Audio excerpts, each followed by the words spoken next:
안녕하십니까.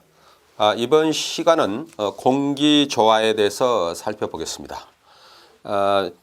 첫 번째로 우리가 공기 조화의 기초, 여기서 개요 부분을 한번 살펴보면은, 자, 우리가 공기 조화라는 것이 어떤 정의를 우리가 가지고 있는가 한번 살펴보죠.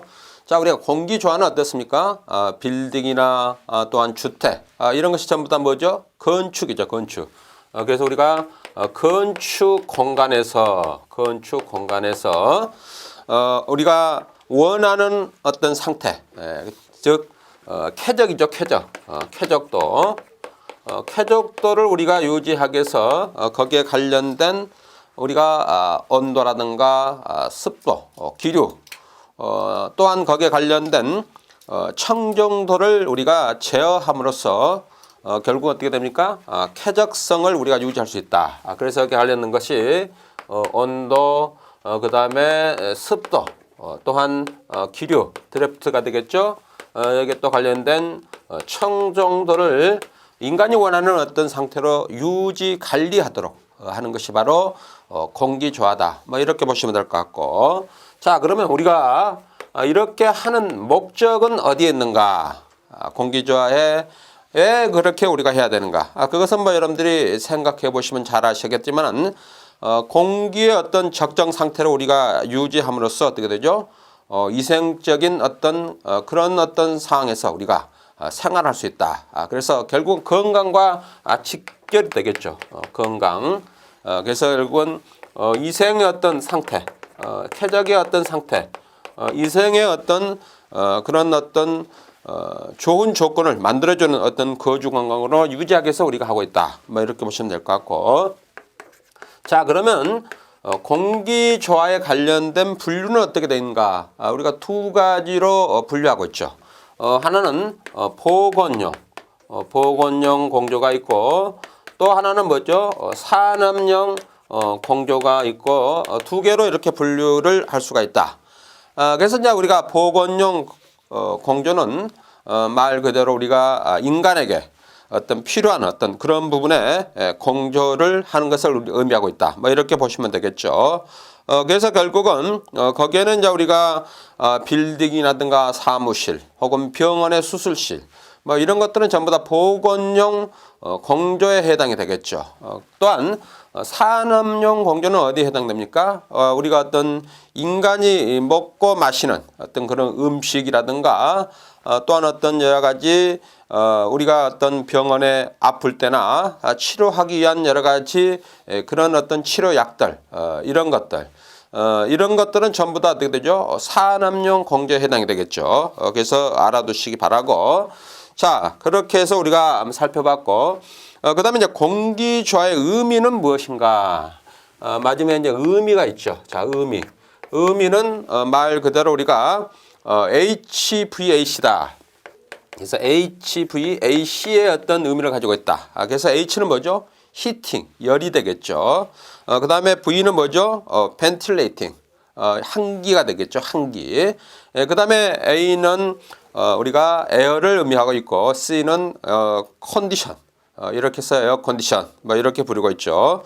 그래서 우리가 HVAC로 공기적 어떤 의미를 부여하고 있다. 그래서 이 부분을 우리가 제어를 해서 결국은 인간에게 어떤 가장 좋은 어떤 컨디션을 그것이 바로 이제 우리가 쾌적이 되겠죠. 유지하도록 해준 것이 바로 공기조화의 어떤 의미를 부여하고 있다. 알아두시기 바라고.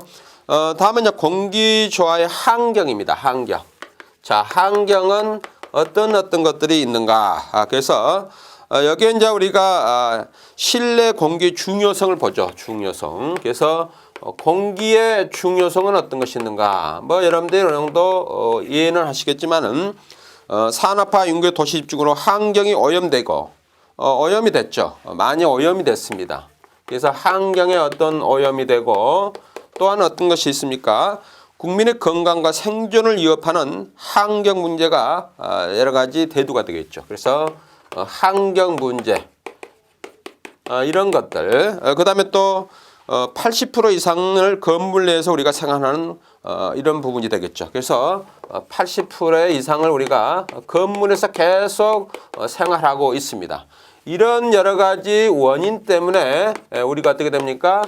공기 조화를 통해서 결국은 쾌적한 그런 공간을 유지하는데 어떤 중요성이 있다고 이렇게 우리가 볼 수가 있겠죠. 다음에 이제 우리가 현대 건물의 특성은 어떤 것이 특성을 가지고 있는가? 자, 우리가 현대 건물은 전부 다 어떻게 되어 있습니까?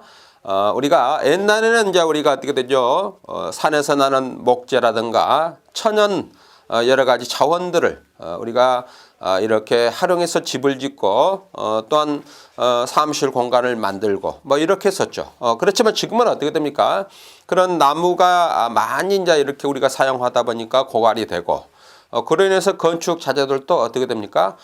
이런 플라스틱 계통, 휘발성인 물질들, 석유화학 제품에 의해서 우리가 여러 가지 건축 자재를 만들고 또한 그것을 사용하고 있다. 그렇고 그로 인해서 어떻게 되죠?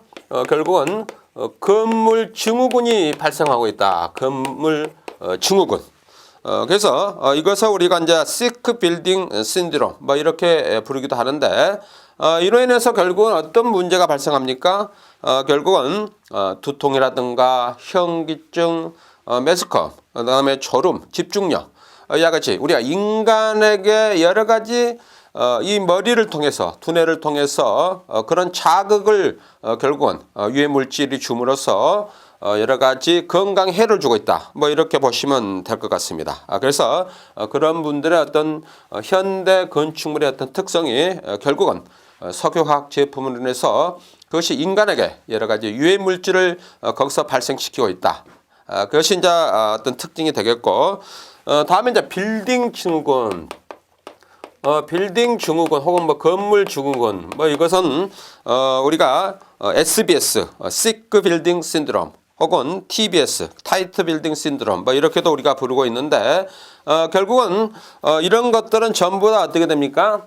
결국은 우리가 앞에서도 우리가 말씀을 드렸던 두통, 피로 현상, 눈의 아픔 뭐 이런 것들에 여러 가지 생긴다는 거죠. 그래서 결국은 이런 빌딩 증후군은 두통을 유발하고 그 다음에 피로를 또한 조장하고 그 다음에 눈이 상당히 아프다. 눈의 어떤 피로가 되겠죠. 눈의 피로를 조장하고 있다. 뭐 이렇게 볼 수가 있겠죠. 자, 이런 것은 어떻게 해서 우리가 발생을 하는가? 발생 원인은 어디서 있는가? 뭐 잘 아시겠지만은 공주하는 건물에 많고 자연 한기 건물에서도 볼 수 있다. 그래서 결국은 건물에서 많이 발생하죠. 건물에서 앞에서도 얘기했던 석유화학 제품 이런 석유화학 제품들이 많이 우리가 건축 자재로 사용하기 때문에 그렇고 또한 많은 부분에 어떻게 되죠? 일반 삶의 증상을 느끼는 비율이 많아지고 또한 그만큼 사람들이 많아지니까 어떻게 되죠? 이산화탄소의 배출량이 많아지겠죠. 사람이 많다 보니까 이제 그런 부분들. 그 다음에 이제 우리가 오전보다 오후에 증상의 발생 빈도가 높다. 그만큼 이제 여러 가지 사람의 어떤 활동이라든가 또한 그로 인해서 산소의 어떤 소비라든가 이런 것이 많아지겠죠. 그 다음에 이제 우리가 실내에 있는 여러 가지 직물 제품 혹은 이제 도배지라든가 천장 혹은 문의 어떤 여러 가지 그런 모든 건축자들이 자재들이 결국은 휘발성 물질이나 이런 걸 다 돼 있죠. 즉 다시 얘기해서 석유화학 제품이 거의 다 차지하고 있다. 그러면서 거기서 계속 석유 어떤 휘발성 물질이 증발하면서 발생하는 여러 가지 냄새 뭐 이런 것들이 결국은 사람에게 아주 나쁜 영향을 주고 있다. 뭐 이렇게 볼 수가 있겠죠. 이제 그런 부분을 충분히 우리가 검토를 해줘야 되겠고 실내 공기가 중요한 이유는 뭐 여러분들이 잘 알겠지만 자, 실내 공기가 우리가 왜 중요한가? 실내 공기의 중요성. 뭐 우리가 어느 정도는 생각을 할 수가 있겠죠. 그래서 결국은 인간이 80% 이상이 어떻게 됩니까? 80% 이상 하루를 봤을 때 이상이 우리가 어떻게 되죠? 실내에서 우리가 생활하고 있다. 즉 사무직은 그렇다 이거죠. 대부분 이제 도시에서 사는 모든 사무직들은 하이트 칼라들은 전부 다 사무실에서 일을 하죠. 그래서 결국은 80% 이상을 우리가 결국은 실내에서 생활하고 있기 때문에 그로 인해서 결국은 여러 가지 문제점이 발생하고 있다. 즉 우리가 빌딩 증후군이 발생하고 있다. 뭐 이렇게 보시면 되겠죠. 그래서 그런 부분에 여러 가지 이유 때문에 우리가 어떻게 됩니까?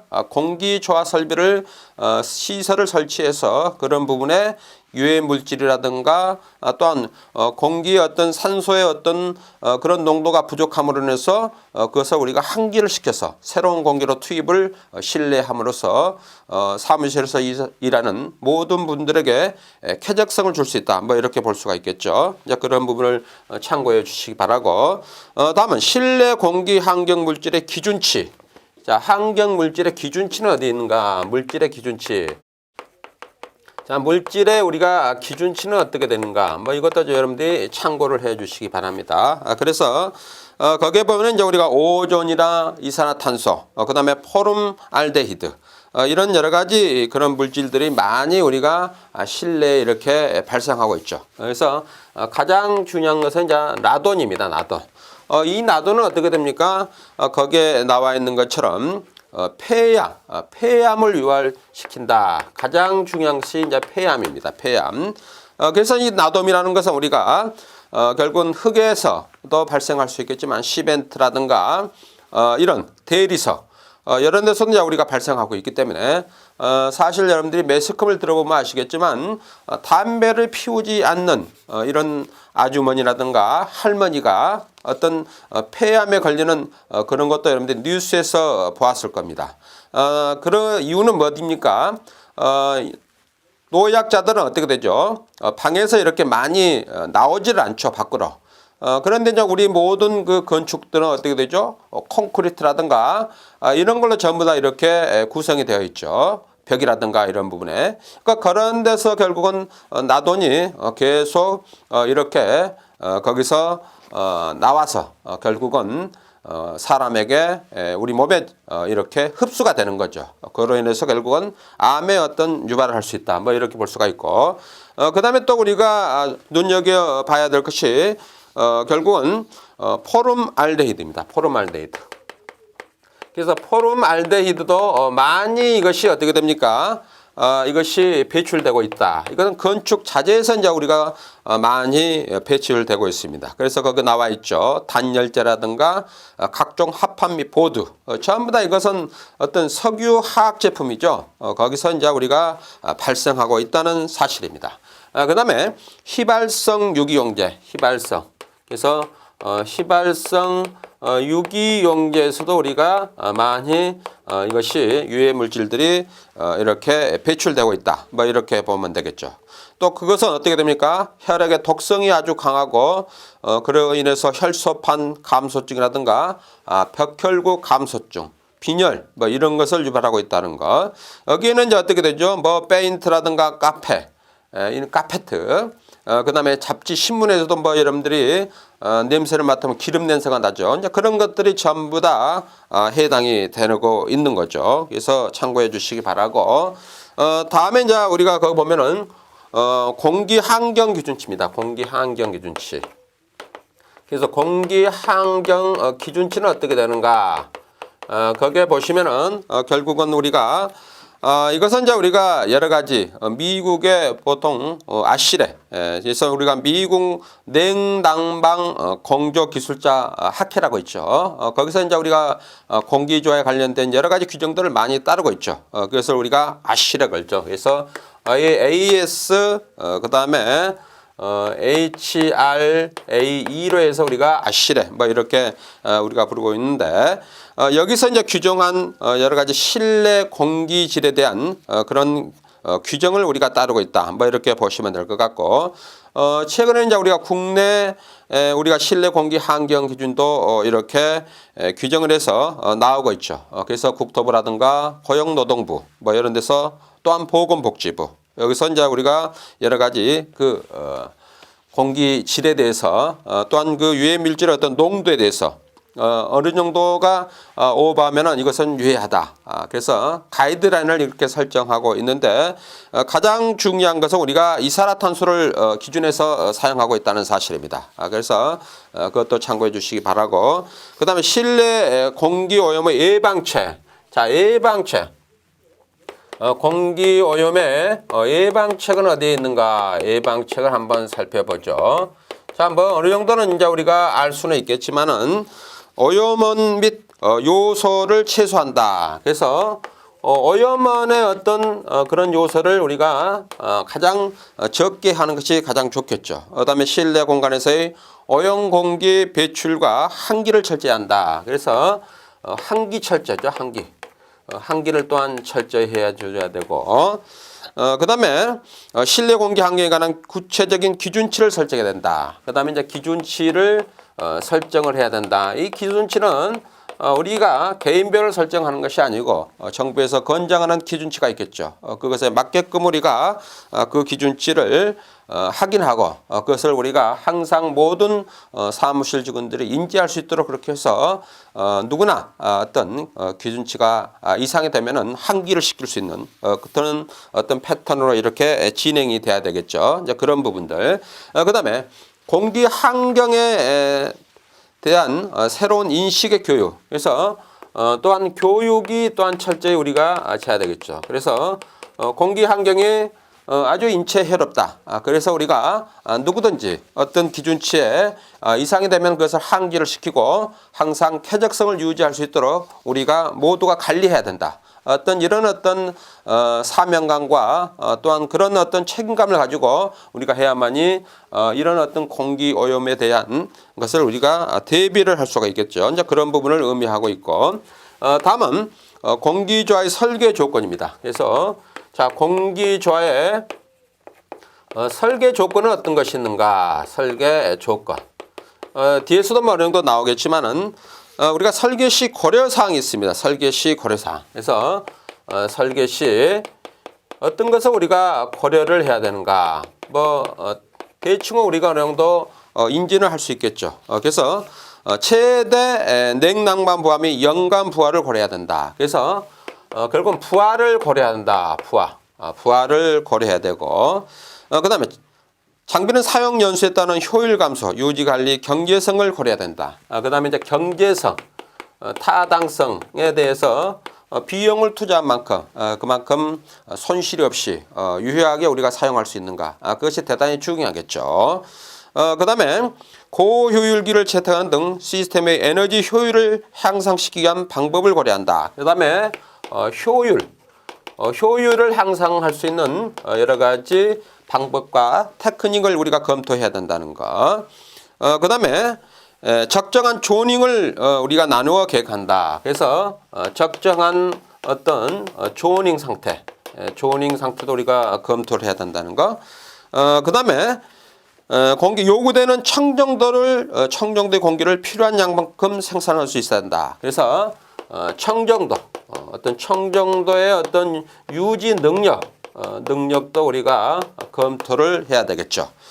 또한 여러 가지 공기 조화를 우리가 운전을 할 때 방음이라든가 또한 이런 것도 충분히 검토해야 돼요. 그래서 소음이라든가 진동이 발생하면 안 되겠죠. 그래서 소음이라든가 그다음에 진동의 어떤 유무 이런 것도 검토를 해줘야 되겠죠.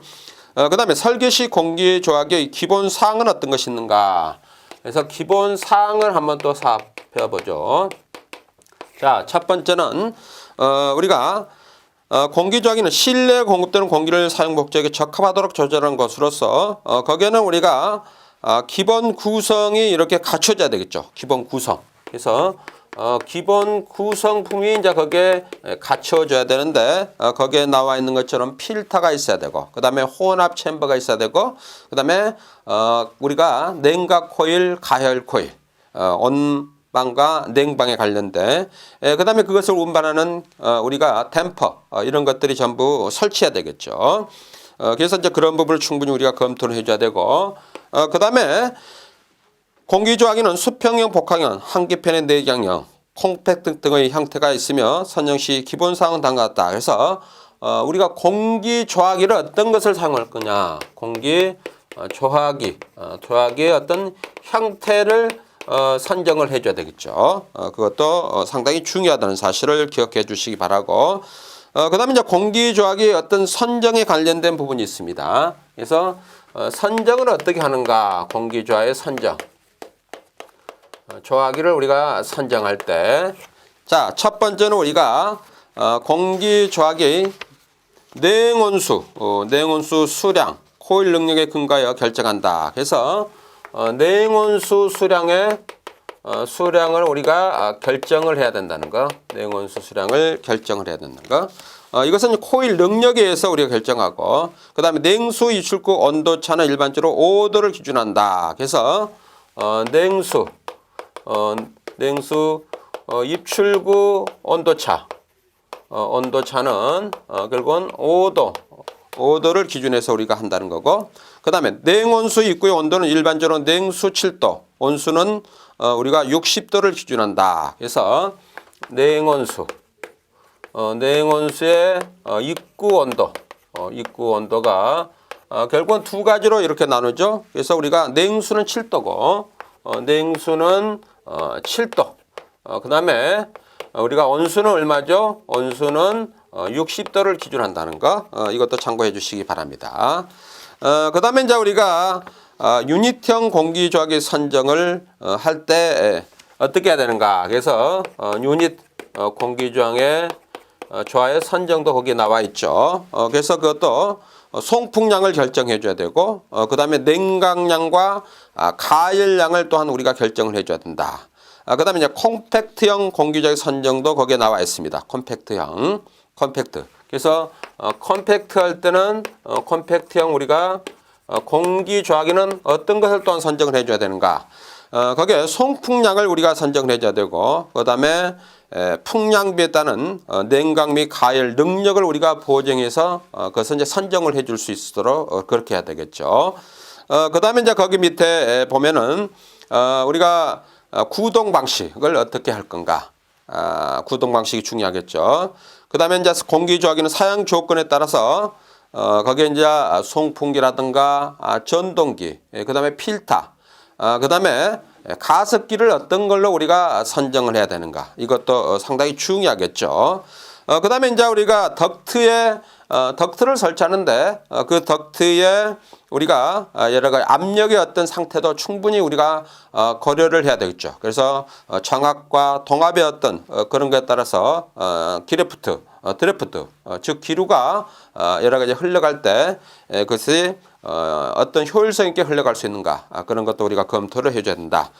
그런 부분이 이제 중요하겠죠. 그 다음에 거기에 냉수량과 온수량을 우리가 계산하는 방법이 거기에 나와 있고, 그 다음에 가열 증기량을 구하는 방법도 거기에 나와 있습니다. 그래서 그것도 여러분들이 참고를 해서 우리가 공기조화를 왜 설치하는가, 거기에 대한 이유를 우리가 충분히 검토를 했고, 또한 우리가 공기조화기에 여러 가지 설계를 할 때 기본 사항, 이런 것도 살펴봤습니다. 그래서 우리가 21세기에는 상당히 주택이라든가 또한 이런 사무실 빌딩에는 반드시 어떤 쾌적성을 유지할 수 있는 그런 어떤 공기조화기가 전부 설치될 수밖에 없다. 이것은 여러분들이 지금도 우리가 많이 느끼고 있는 사실입니다.